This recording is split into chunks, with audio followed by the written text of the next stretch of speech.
Fans a high degree of confidence that, hey, this can work out. We haven't given up a ton of our depth.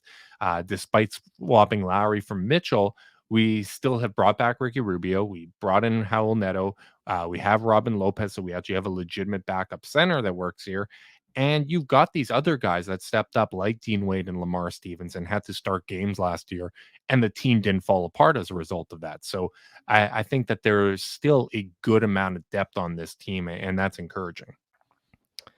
When you look at the East now, very, very top heavy side of the conference. I mean, my Hawks, I have no idea. Like, you could tell me 4 seed, you could tell me 9 seed, and neither would surprise me going into this year.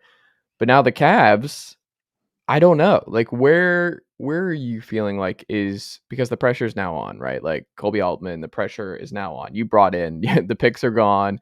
Like Colin Sexton's gone. The questions, like, this is it. This is the team. And like you said, they'll have some space next summer to figure out the 3 spot if it doesn't go it goes awry with the internal options. But when you look at the rest of the East and how it's set up right now, where do the Cavs realistically and fairly fall in line with what they have going into next year? Um, I think right now the top tier in the East is probably Boston, Milwaukee. I think that those two are kind of comfortably my 1 and 2 in whatever order. Mm, Tier 2, you're probably looking at Philly, Miami, and I think I put Cleveland in there now. Like I think hmm. Cleveland is now closer to those teams than they are kind of the other group, which I would include Toronto, Atlanta, and Chicago as that third tier. Mm. Brooklyn is probably somewhere either in tier 2 or 3. I think it's worth noting at this point, like, if Kevin Durant misses 20 games, that's one of his healthiest seasons in like the last 4 or 5 years, right? Like, Mhm. those guys are going to miss some time. It's going to take some time to gel. You're counting on major rotation players, whether it's Joe Harris, TJ Warren, Ben Simmons, that didn't play last season.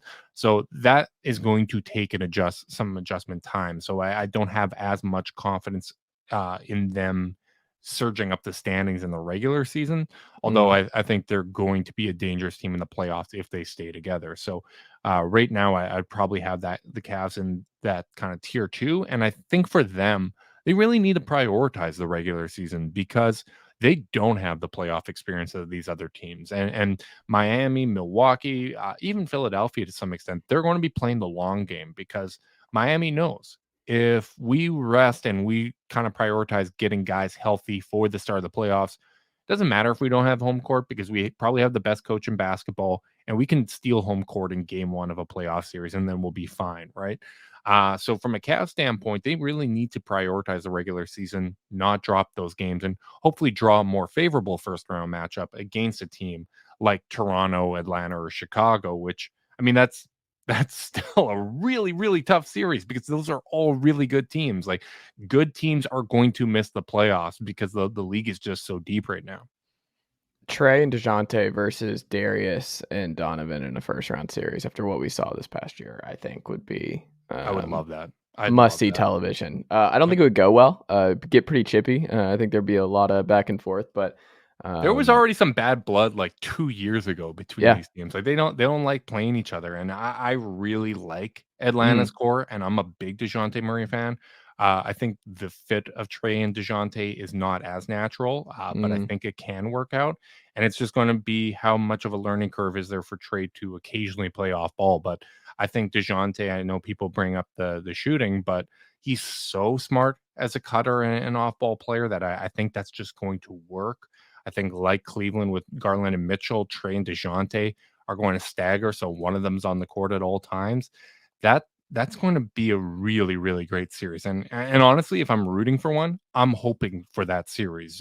Even if it doesn't go the Cavs' way, I think that is the start of a really good rivalry, especially considering those teams have kind of a shared playoff history in recent years.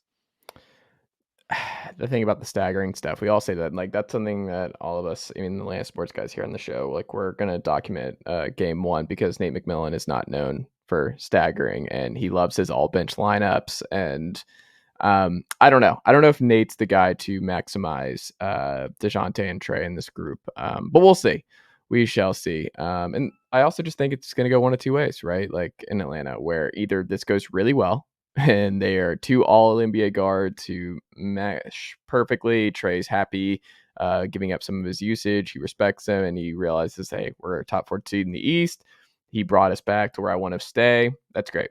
Or it goes really bad and Trey hates playing off ball and Trey does not like sharing the spotlight, because it's one thing to say it in the offseason in the summer. It's another thing to be in game 45 and to be really annoyed at how much you're having to play off the ball and you're trying to get paid and trying to be an all NBA player. And this is cutting into that. Those are two very different things. So I think either this ends swimmingly and the Hawks are contenders, or Trey and DeJounte are both not in Hawks uniforms in 2 years or less. I don't think there's a middle ground here. Once you go all in and you're now in the big game, Justin, once you make these kind of moves, we just see around the league now, it all blows up. Like there's no, it's just boom or bust. And once you play that game, that's why teams like Memphis and New Orleans and others, I think, are just so terrified of dipping their toes in 100%. Because once you dive in the deep end, that's it. Like it's not like you're going to be able to, all right, it didn't work out. We'll move that guy who messed things up and then we'll keep going. And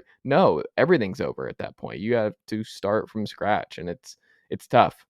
Yeah, yeah, and I think that's why I have a little more confidence when you look at the Cavs situation with Garland, Mobley, and Allen all Mm, locked up for long term. Like if the next 2 years don't work out with Mitchell, like worst case scenario, you could shop Donovan Mitchell in his prime and maybe mm, kind of make an adjustment on the fly. Whereas with the Hawks, it's a little bit different because there's Trey and DeJounte, and then all right, does Okongwu step up and be the player that I think he can be? I'm a huge Okongwu fan. I think he's going to take over that job from Clint Capella in the not too distant future. So maybe that's a possibility.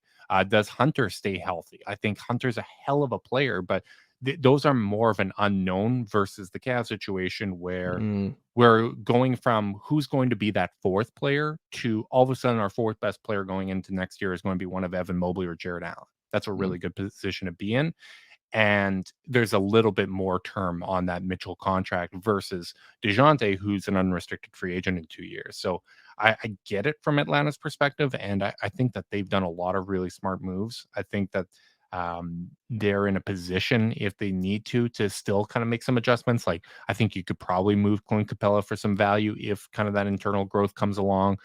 Griffin is obviously kind of a X factor as well. If he lives up to who he can be and stays healthy, they could really, really benefit from his presence on their roster. So there's just a few more unknowns when it comes to Atlanta, but absolutely, when you make these types of trades, it's not a no risk situation. I think the Cavs gave up a lot in this deal, and there is a risk associated with that. But it's fun. It's a fun time. Like I just feel like if you're a Cavs fan, man, eat this up, man. I mean, it's hard to get out of the gutter. It's hard to rebuild and do what the Cavs did. Like it's kind of cool that they've gotten to experience now two different ways of contention, right?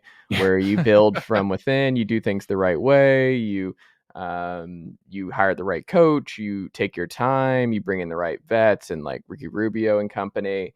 And then hey, Mitchell comes open and you've been diligent and then you're like, all right, we're gonna go all in. But these are all guys that you brought in. You drafted and developed Darius Garland. You drafted and developed Evan Mobley. You made a smart trade on Jared Allen when you saw value there. Like, okay, we can do this. Let's go get Jared Allen. And there it's cool. And then there's the alternative. It's like, oh, LeBron's from Cleveland, so he's just gonna be like that. That's another way of building. Of just this guy wants to go play. The best player in the world, turns out he wants to go play in his hometown. That's I another way of. wonder if he regrets that extension now that the Cavs have these four and cap space next summer. I mean, it would be a pay cut for him, but Mm. that would be pretty seamless fit to Well, have you said you have cap Garland. space next summer, so it's I don't know. He can't be moved this year, but I don't know what is. Can he opt out next summer? I don't. No, no, because he signed that So 2 year that extension, the one plus remove one. that. So he cannot opt out till the following summer. That's correct. Okay, so that's oof. But also just my gut tells me on the LeBron thing, and then one final Cavs question for you, Justin. It's just that like I think he knows deep down, like LeBron's too smart. He knows this Lakers roster. He remembers the end of the Miami Heat rosters. He remembers the end of these kind of things. He's looking out, and I think he understands that Anthony Davis cannot play 120 consecutive basketball games or somewhere close very often. And he got the championship with him in the bubble. He's kind of stuck with Westbrook. I think LeBron knows he's played his last important NBA game. I think it's just more of like he wants to get to Bronny and move on to the next chapter, own an NBA team, whatever. I think, and this is something I said last year before the playoffs when I was like, Lakers are missing the playoffs, and I don't think folks are ready for this, but LeBron's already played his last important NBA game. Like those are gone. Like barring some just like Buddy Hield and Miles Turner are not flipping the Lakers to No, contention in the West. It's just not there, and I don't see the path with the age and what he needs out of Anthony Davis for a full season from October to June. I just don't think he can do it because you got to be a top 4 seed. You look at it year over year, you've got to win enough regular season games to get home court advantage at least for one round, and I just don't see a path. So I think it's over. I'm gonna enjoy it. It's LeBron James, but I think it's over. Is that a Quake take, Justin? I it's a bit of a take. I think it's a little tricky because they're going to have a max cap slot next summer in all likelihood. I hate the idea of them punting a year. Hmm. But I think in all likelihood, like if LeBron is playing other meaningful games, it's not going to be as the guy anymore, right? Like Hmm. if he joins the Cavs in 2 years and signs like the mid-level exception or whatever, because he's just going to go ring chasing, he's probably going to be like maybe the third best player on the team. Like, Yeah. and that's crazy to say, but we're almost at the point where like he's maybe a fringe top 5 small forward when you look at Kevin Durant, Giannis, Jason Tatum, and some of these other guys that have kind of narrowed the gap. And it's amazing that he's hung on as long as he has, but it's the math that has certainly changed on LeBron. Yeah, I think the only way is James Jones bringing his friend and just doing a DeAndre Ayton for LeBron James trade. Like that is something that I've always pit Yeah. like just that would be best for both sides. I don't know if it can happen, and then LeBron eventually just buying the Suns from Sarver is would just be a great thing, and then he and James Jones just run the Suns together. I don't know.